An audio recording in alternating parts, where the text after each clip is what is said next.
ಯಾವ ನಿರೀಕ್ಷೆಯನ್ನು ಇಟ್ಟವನೇ ಅಲ್ಲ. ಅಣ್ಣನಾದಂತಹ ಧ್ರುವ ಮಂಡಲವನ್ನು ಸೇರುವ ಕಾಲಕ್ಕೆ ನನ್ನನ್ನು ಹತ್ತಿರಕ್ಕೆ ಕರೆದು ಆಡಿದಂತಹ ಮಾತು ಈಗಲೂ ನನ್ನ ಕಿವಿಯಲ್ಲಿ ಅನುರಣಿಸುತ್ತಾ ಇದೆ. ಹೆಸರು ಮಾತ್ರ ಉತ್ತಮ ಇದ್ರೆ ಸಾಲದು, ನೀನು ನಡೆಯುವ ಹಾದಿ, ನೀನು ಮಾಡುವ ಕರ್ತವ್ಯ ಉತ್ತಮವಾಗಿ ಪ್ರಪಂಚ ಗುರುತಿಸುವ ಹಾಗಾಗಬೇಕು ತಮ್ಮ. ಅವನ ಆಜ್ಞೆ ಶಿರೋಧಾರ್ಯ ಹೀಗೆ ತಿಳಿದು ಸಾಕೇತ ಅವನಿಯನ್ನು ಇಷ್ಟರವರೆಗೆ ಉತ್ತಮನಾದ ನಾನು ಉತ್ತಮವಾಗಿ ಕಾಪಾಡಿಕೊಂಡು ಬಂದಿದ್ದೇವೆ. ನಮಗೆ ಬೇಕಾಗುವುದು ಅದೇ ಅಲ್ಲ.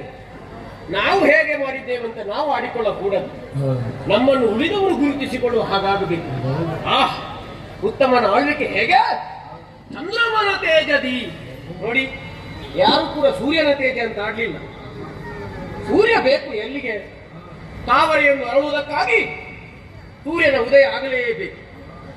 ಆದ್ರೆ ಅದೇ ತಾವರೆ ಮಾಡಿ ಹೋಗುವುದಕ್ಕೆ ಅದೇ ಸೂರ್ಯನು ಕಾರಣನಾಗುತ್ತಾನೆ.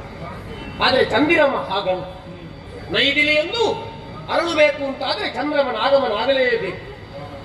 ಬಹುಶಃ ಅವರಿಗೂ ಚಂದ್ರನ ಹಾಗೆ ತಂಪುಕಾರಕನಾಗಿರುವವ ಚಂದ್ರ.